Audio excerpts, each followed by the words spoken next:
现在欢迎您来到高白手世界。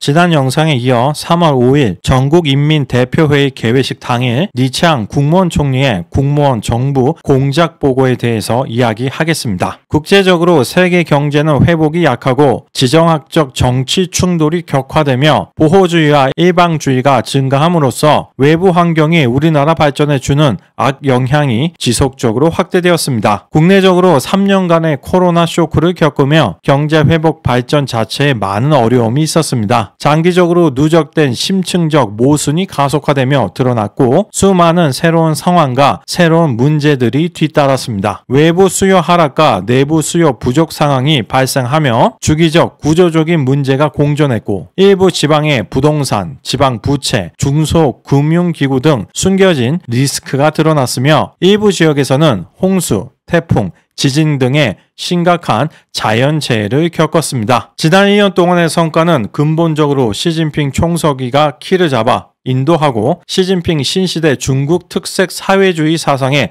과학적 지도, 시진핑 동지를 핵심으로 한 당 중앙의 견고한 영도의 결과이며 전 당, 전 군, 전국 모든 민족인민이 단합하여 분토한 결과입니다. 여기까지가 2024년 중국 정부 보고의 첫 번째 부분인 2023년 결과 보고입니다. 이제는 중국이 국내 외적으로 어려운 상황이라는 걸 인정하는 것 같습니다. 사실 작년 내내 중국 경제에 대해 걱정스러운 의견이 나올 때마다 중국 지도층은 별거 아니라는 듯이 반응했었는데 이제는 어느 정도 정확하게 현실을 인지하기 시작한 것 같습니다. 중국은 1978년 개혁 개방을 시작했지만 1989년 국내 정치 상황의 급변화로 인해 주춤했다가 1992년 덩샤오핑의 남순 강화 이후 급격한 발전을 재개했습니다. 하지만 30년이 흐른 지금 또다시 지나친 정치 방역과 도시 봉쇄로 인한 소비 심리 냉각, 출산율 저하, 글로벌 공공망에서 중국 기업 제외 등의 상황으로 중국 경제가 위기의 초입으로 향하고 있습니다. 결국 공산주의라는 특유의 정치 제도로 인해 다수 인민에게 이로운 방향이 아닌 기득권층의 권력을 보호하는 방향으로 국가의 중대 사안이 결정되기에 발생하는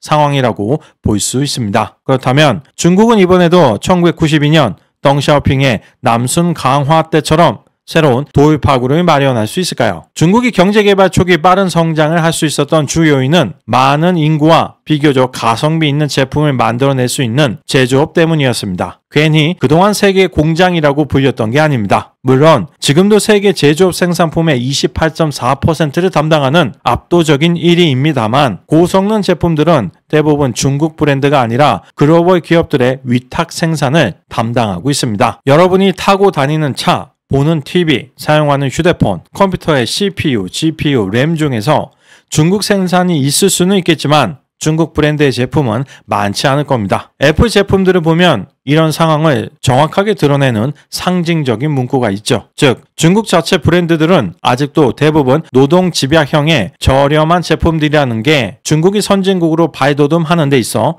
가장 큰 장애물 중 하나라고 볼 수 있겠습니다. 규모는 크지만 기술력은 아직 세계 최고 수준에 도달하지 못한 것입니다. 일본의 경제버블 시기인 1989년 시총상위 10대 종목을 보면 은행이나 증권사 같은 금융권이 7개, 준공기업이 2개였습니다. 즉 자산 거품으로 인해 덩치만 급격히 커졌던 거죠. 반면 지금의 일본은 어떻습니까? 토요타, 미쯔비시, 키엔스, 소니, 시네츠화학 절반이 제조업입니다. 확연히 과거의 일본과는 다른 모습을 보여주고 있습니다. 지금의 중국은 어떻습니까? 시총상위 10개사를 보면 상업은행, 농업은행, 중국은행, 건설은행, 은행 업종이 4개, 차이나 모바일은 통신사, 페트로차이나는 석유, 주유소, 알리바바 핀더더는 온라인 쇼핑몰, 텐센트는 한국의 카카오죠. 마지막 마오타이는 고량주 생산기업입니다. 놀랍게도 상위 10개사가 모두 내수기업입니다. 그나마 제조업이라고 볼 수 있는 회사도 마오타이밖에 없습니다. 그동안 중국의 성장이 많은 부분 14억 명에 달하는 엄청난 머릿수에 기반했다는 것을 상징적으로 보여주고 있죠. 이게 바로 오늘날 중국 기업 경쟁력의 현실입니다. 그런데 도대체 무슨 생각으로 미국과의 패권 경쟁, 기술 경쟁을 시작했는지 아직도 도저히 이해가 안 가는 부분입니다. 한국은 어떻습니까? 상위 10개 기업 중에서 쿠팡 하나를 빼면 모두 국제 경쟁력을 갖춘 제조기업입니다. 이게 바로 땅 작고 자원 없고 인구 적고 주변 강대국에 둘러싸여 고난을 겪던 한국이 오늘날 선진국으로 발돋움할 수 있었던 주요한 이유입니다. 올바른 방향으로 대한민국을 이끈 지도자와 훌륭한 기업을 만들어낸 기업가와 기업가 정신, 그리고 근면성실한 근로자인 여러분과 여러분의 부모 세대가 같이 만들어낸 기적입니다. 거대한 인구를 바탕으로 내수시장과 부동산으로 쌓아올린 중국의 경제는 이제 심각한 어려움이 시작되고 있습니다. 바로 발전의 원동력이었던 그 거대한 인구가 줄어들기 시작했기 때문입니다. 중국 인구는 2020년부터 감소가 시작되었고 2023년에는 연간 208만 명이 줄어들면서 인도에게 세계 1위 인구 대국의 자리를 물려주었습니다. 중국 인구 문제에 대해서는 여러 번 말씀드렸던 것 같습니다. 첫 번째, 60세 이상 인구가 이미 3억 명에 근접했기에 앞으로 사회보장 비용인 양로금과 건강보험의 정부 부담 금액이 폭발적으로 증가할 것입니다. 두 번째, 남성이 여성보다 3천만 명 이상 더 많을 정도로 극심한 남성 우월주의를 보여주고 있습니다. 특히 16세에서 40세 사이 결혼 정년기 인구로만 따져보면 남성 인구가 4천에서 5천만 명 정도 더 많아서 앞으로 10년에서 20년 안에 중국 사회는 결혼하지 못하는 남성들로 인해 지금하고는 차원이 다른 매우 심각한 사회 문제들이 발생할 것입니다. 세 번째, 매년 1,000만 명씩 쏟아져 나오는 대졸자입니다. 올해는 1,179만 명 예정입니다. 지금 졸업하는 인민들은 2001년 전후에 태어난 사람들인데 당시 매년 출생아 수는 1,650만 명 정도입니다. 대학 진학률이 72% 정도 나오죠. 그리고 2019년에 태어난 신생아가 1,465만 명이었습니다. 물론 그 이후로는 크게 감소하기 시작해서 2023년에는 902만 명까지 줄었습니다. 불과 4년 만에 반토막이 난 거죠. 1,465만 명, 현재 대학 진학률 72%를 적용하면 1,055만 명입니다. 그럼 중국은 지금부터 이 아이들이 대학을 졸업할 때인 2040년대 초까지 15년 이상 매년 대졸자 1,000만 명이 계속 취업시장으로 쏟아져 나오는 겁니다. 하지만 대졸자들이 원하는 좋은 직업을 만들어낼 수 있는 고부가가치 산업의 육성은 미국과의 패권 경쟁으로 인해 이미 막혀있는 상태죠. 그럼 높은 기대와 현실 사이에서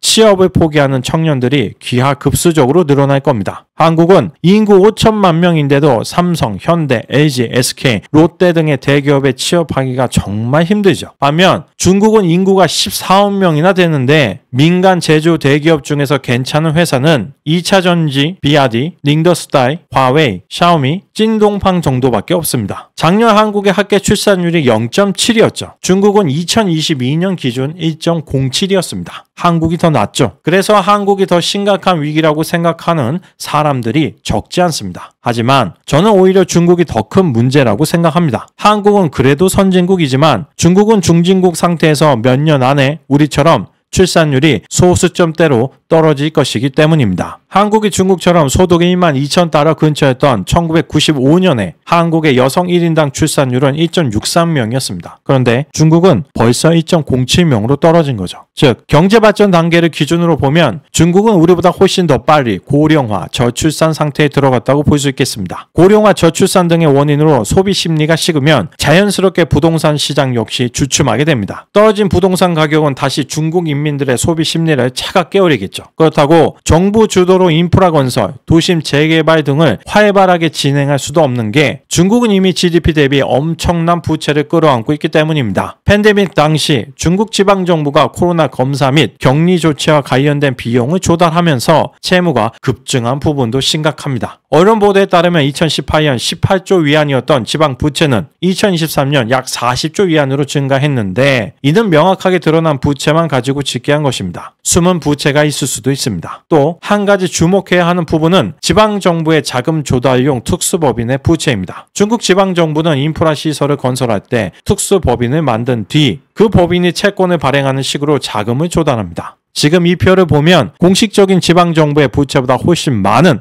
65조 위안에 달하는 것으로 나타나고 있습니다. 따라서 지방정부의 악화된 재정으로 인해 향후 여러 가지 인프라 사업에 자금을 투입할 여유가 없을 것이고 이 부분이 또 중국 경제를 비관적으로 보게 만드는 이유입니다. 항상 많은 경제학자들이 하던 이야기가 있죠. 언제 중국이 미국을 넘는 경제 규모 1위 국가가 되는지입니다. 중국이 미국을 2032년에 추월할 것이다. 아니다. 2042년이다. 이러면서 점점 더 늦춰지고 있습니다. 제가 예상하기에는 아마 여러분들의 이번 생에서는 그런 상황을 보기 힘들지 않을까 싶네요. 1980년대 일본이 미국을 넘을 것이다. 1990년대 유럽연합이 미국을 넘을 것이다. 2000년대 중국이 미국을 넘을 것이다. 많은 사람들의 예측이 있었지만 모두 공허한 말이 되었죠. 사사건건 미국과 충돌하던 중국의 태도에 뚜렷한 변화가 보이기 시작한 것은 바로 작년 말부터입니다. 작년 10월 말에는 시진핑 주석을 대체할 수 있는 유일한 라이벌이라고 볼 수 있던 리커치앙 전 국무원 총리가 갑자기 심정지로 세상을 떠납니다. 굉장히 높은 수준의 철저한 건강 관리를 받는 중국 최고위층 출신으로서는 굉장히 의아한 일이라고 볼 수 있겠습니다. 어쨌든 그렇게 내부 단속이 된 후 작년 11월 시진핑 주석은 미국을 방문해 바이든 대통령과 정상회담을 갖습니다. 그 시기를 전후로 중국 정부는 1985년 미국 샌프란시스코를 찾았던 젊은 날에 시진핑 주석의 사진까지 적극적으로 공개하면서 이미지 정치에 나섰습니다. 나는 원래 미국의 오랜 친구였다. 중국과 미국은 원래 친한 사이라는 걸 강조하는 듯한 모습을 보여줍니다. 더불어 미중 군사 대화의 걸림돌이었던 리샹푸 중국 국방부장을 불과 임명 8개월 만에 해임하는 선물까지 미리 미국에게 안겨주었습니다. 2018년 리샹푸가 중국 장비발전부의 책임자였을 때 수호이 35 전투기 열대와 S-400 방공미사일 시스템, 사드 시스템하고 유사한 방어체계를 중국에 도입하는 과정에서 미국의 러시아 제재법을 위반함으로써 제재 대상에 올라와 있었기 때문입니다. 만약 트럼프 전 대통령이 이번 재선에 성공한다면 중국에 대한 압박 수위는 더 올라갈 가능성이 매우 크기 때문에 중국 입장에서는 그 전에 최대한 미국과의 관계를 개선하려는 움직임을 보이고 있는 것입니다. 하지만 과연 중국이 정치 제도에 큰 변화 없이 현재의 난관들을 극복해 나갈 수 있을지 유심히 지켜봐야 할 것 같습니다. 저는 개인적으로 어려울 것이라고 생각합니다. 2024년 국무원 정부 공작 보고의 남은 내용은 다음 영상에서 계속 소개해 드리겠습니다. 시청해 주셔서 감사합니다.